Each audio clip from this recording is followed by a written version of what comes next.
Oke, bismillahirrahmanirrahim. Assalamualaikum warahmatullahi wabarakatuh. Kembali lagi bersama saya Dandi. Oke, di sini saya akan menjelaskan teknik yang biasa saya pakai untuk menganalisa sehari-harinya gitu kan. Jadi buat teman-teman mungkin sebagian besar udah tahu dan sering lihat analisa saya. Dan di sini saya akan bedah istilahnya ya. Saya akan bedah dan saya akan kasih tahu teknik rahasia saya dalam menganalisa market seperti itu. Nah, buat teman-teman yang pengen tahu juga, saya biasanya untuk analisa itu pakai teknik apa? Sebenarnya teknik saya itu teknik yang biasa-biasa aja, bukan teknik yang mewah, bukan teknik yang luar biasa, yang punya ilmu tinggi, enggak.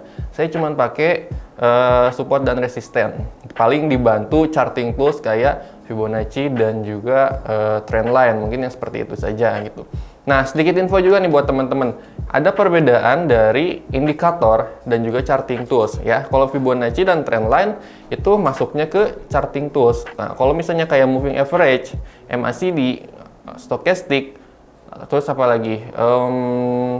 Bollinger Band dan masih banyak yang lainnya itu masuknya indikator gitu. Nah, jadi di sini saya hanya menggunakan charting tools saja ya, dan untuk nandain support resistennya juga saya pakai rectangle tools. Jadi saya nggak pakai indikator apapun. Makanya kalau teman-teman suka lihat analisa saya tuh biasanya chartnya tuh bersih gitu ya. Jadi lebih enak buat dilihatnya. Oke, kita bahas, kita langsung ke chartnya aja. Nah, di sini ada pair dari GBP USD. Oke. Nah, untuk menganalisa saya biasanya, yang biasa saya lakukan itu adalah menganalisa arah trennya ya. Mungkin teman-teman ya udah tahu cara menganalisa tren itu, tinggal kita zoom out aja, dan ini harganya lebih dominan bergerak ke arah mana ya. Itu. Nah, kalau ini maksudnya tren naik. Kenapa? Karena di sini ada titik low, di sini ada titik high, dan ini disebutnya higher low, dan ini higher high. Nah, kalau udah ada pola, ini namanya konsep tren ya teman-teman.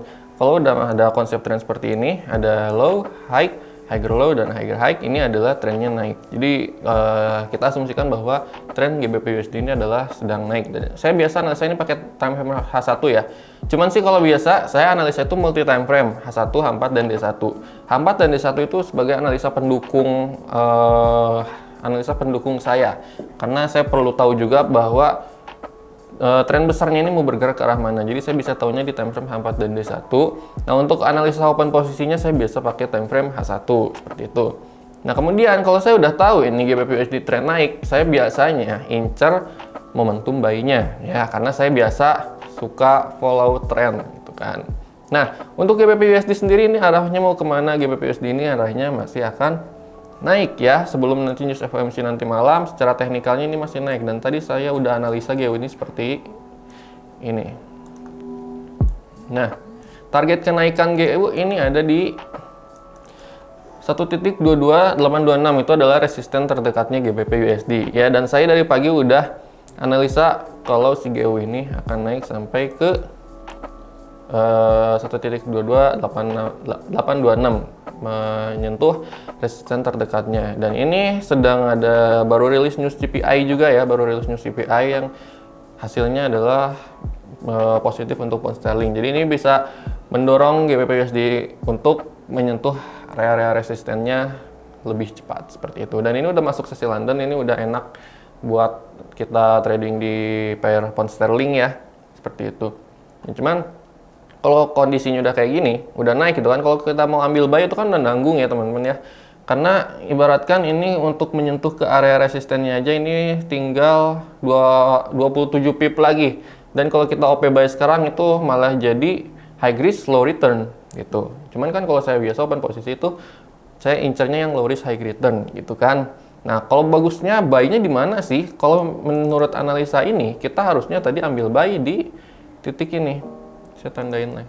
Nah, di titik ini. Di sini kita ambil posisi buy. Nah, di titik ini kita ambil posisi buy. Nah, di titik ini kita ambil posisi buy. Kenapa? Alasannya, karena kembali lagi teknik yang saya gunakan, saya biasa pakai teknik support resisten. Ini area, saya kasih panah ya. Area ini adalah area resisten. Nah, area ini adalah area resisten sebelumnya yang mana sudah ketembus oleh harga ya. Jadi area resisten ini udah ke breakout, harganya udah naik lebih tinggi daripada area resisten tersebut. Nah ini udah nggak valid lagi disebut sebagai resisten teman-teman, tapi ini lebih tepatnya disebut sebagai area RBS atau resisten become support, atau resisten yang menjadi support, yang artinya titik ini adalah titik support yang mana kita enak di sini buat ambil posisi buy. Sebenarnya simple kayak gitu teman-teman. Kenapa saya beralasan untuk ambil posisi buy di sini ya karena ini adalah area resisten yang menjadi support, dimana kita enak banget di sini buat ambil posisi buy-nya. Terus kalau misalnya ada yang mau nanya kalau kita mau ambil posisi sell bisa nggak? Nah, perlu dipahami kalau misalnya kita ambil posisi sell di GU untuk saat ini, itu artinya kita counter trend atau kita melawan arah trend. Yang mana kalau kita melawan arah trend yang artinya itu lebih high risk saya bilang. Karena apa? Karena pergerakan yang lebih dominan itu naik dan kita ambil momentumnya penurunannya itu lebih high risk. Cuman nggak jadi masalah juga kalau misalnya teman-teman mau mengambil momentum sell-nya. Nah, untuk momentum sell-nya di mana?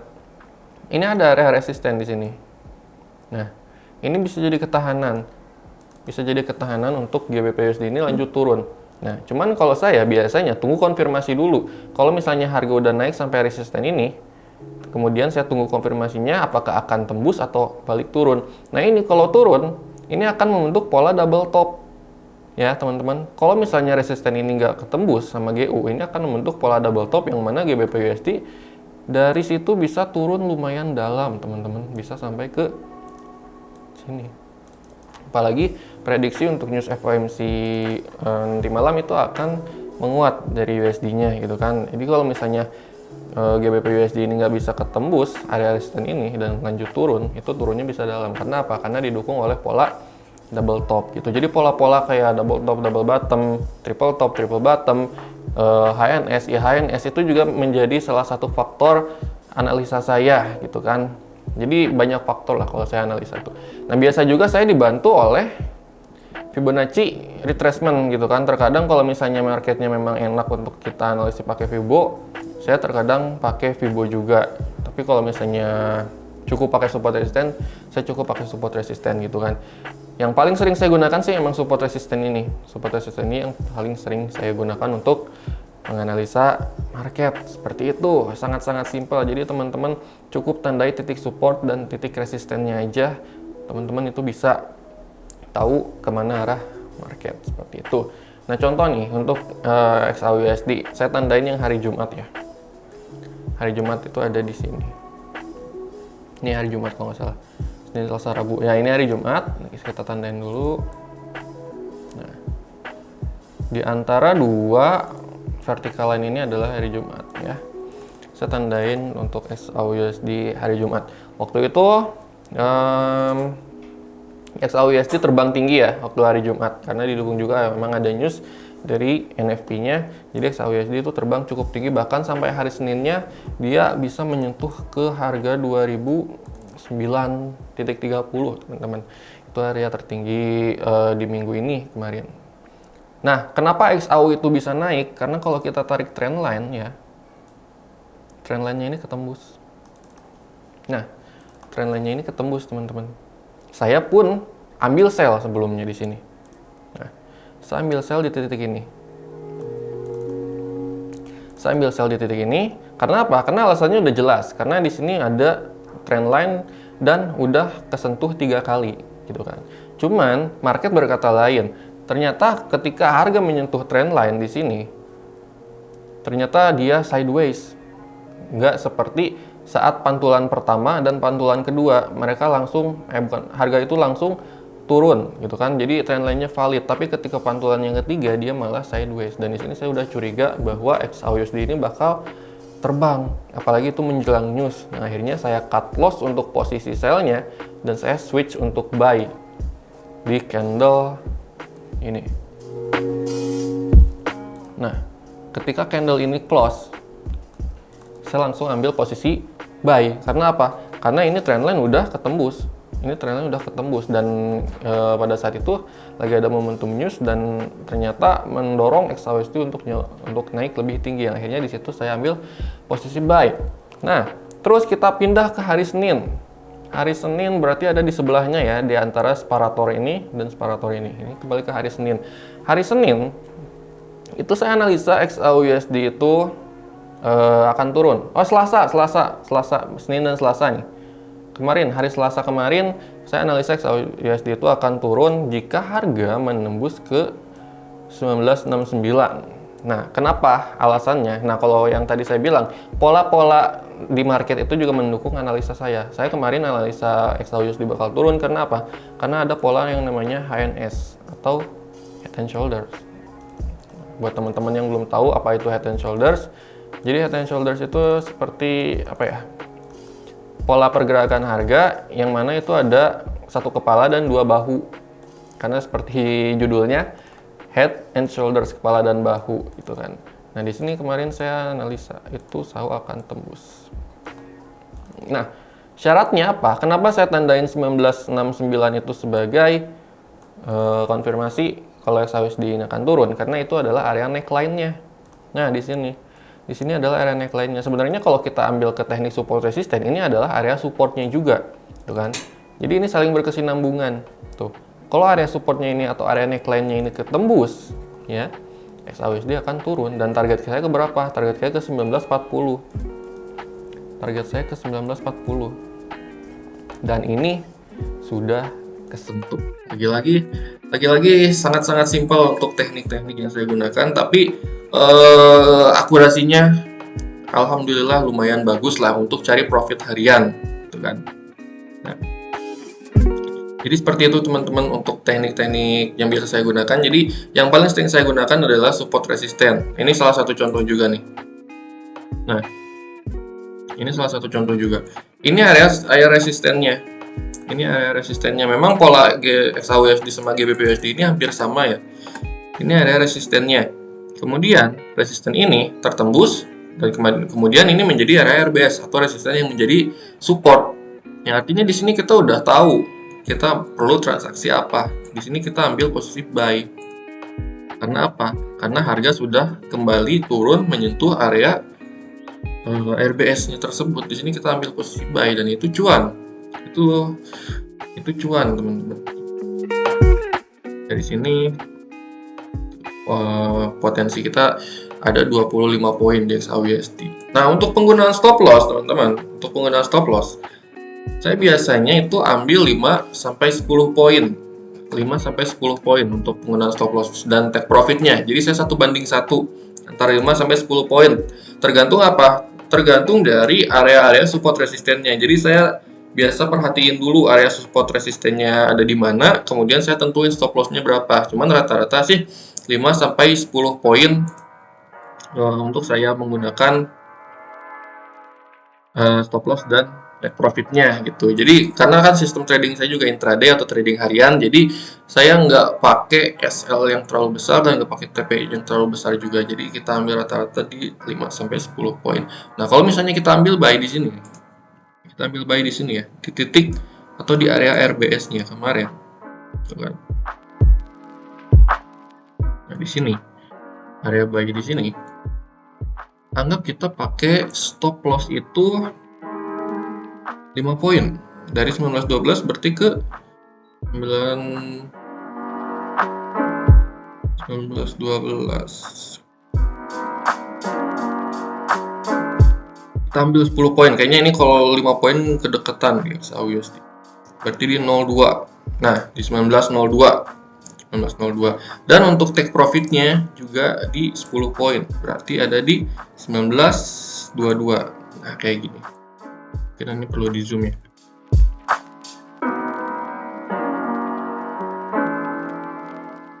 Nah, kita ambil posisi buy itu di sini di 1912. Kita ambil posisi buy di sini 1912. Nah, untuk stop loss-nya kita simpan di 1902. Jadi kita simpan 10 poin di bawah titik supportnya. Kenapa? Karena ibaratkan gini. Kalau titik supportnya ini ketembus ke bawah sampai 10 poin lebih, artinya ini support udah nggak valid, yang artinya analisa kita miss pada saat itu.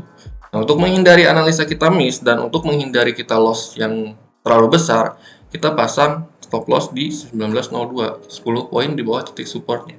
Tapi kalau misalnya supportnya ini valid, ini akan mantul lagi ke atas. Yang mana kalau kita ambil 10 poin itu kena. 10 poin itu kena. Bahkan ini naiknya itu sampai 25 poin. 10 poin itu bakal kena gitu. Jadi cukup simpel teman-teman, cukup tandai aja titik support resistennya dan pahami juga apa itu resisten become support, support become resisten. Terus jika perlu pakai trendline kayak gini, pakai trendline atau pakai Fibonacci retracement juga bisa. Jadi saya hanya pakai charting tools aja dan pola-pola pergerakan market seperti HNS, double top, triple top itu juga menjadi salah satu faktor untuk analisa saya gitu. Makanya saya kalau analisa itu biasanya chartnya itu kosong, nggak pernah ada indikatornya gitu. Karena saya tandain support resistennya aja, saya tandain secara manual gitu. Mungkin buat teman-teman yang masih pemula masih perlu jam terbang kali ya, masih perlu jam terbang atau masih perlu pengalaman lebih untuk menandai titik-titik supportnya, titik-titik resistennya, dan harus perlu bantuan Fibonacci dan juga trendline. Itu kan semuanya full manual kita inputnya, berbeda dengan indikator. Contoh kayak moving average, kita masukin moving average misalnya 13 dan 34. Kemudian saat harga bergerak itu moving average itu otomatis mengikuti pergerakan harga. Jadi istilahnya kita nggak perlu input lagi segala macam, tandai-tandai lagi segala macam, karena moving average sudah mengikuti gerakannya itu dari pergerakan harga. Cuman kalau pakai charting tools itu mungkin agak lebih sulit ya buat teman-teman yang baru belajar. Karena apa? Karena buat nge-inputnya itu kita input secara manual. Nah, seperti itu. Tapi kalau teman-teman udah paham untuk support resistennya, ini sangat-sangat simpel dan bisa teman-teman coba di market, bisa teman-teman pelajari. Seperti itu mungkin ya. Nah, buat teman-teman yang pengen lihat result analisis saya ke belakang, teman-teman bisa cek cuplikan berikut ini.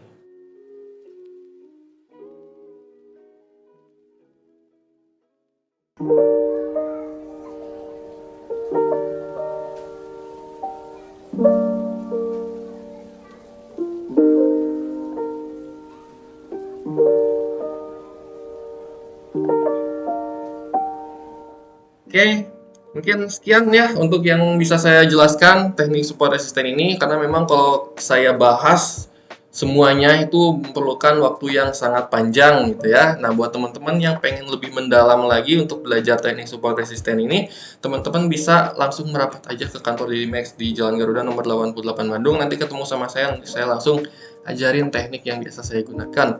Seperti itu, teman-teman. Oke, mungkin cukup sekian ya Pak dari saya. Mungkin saya akhiri. Terima kasih telah menonton. Sampai ketemu lagi di video berikutnya. Wassalamualaikum warahmatullahi wabarakatuh.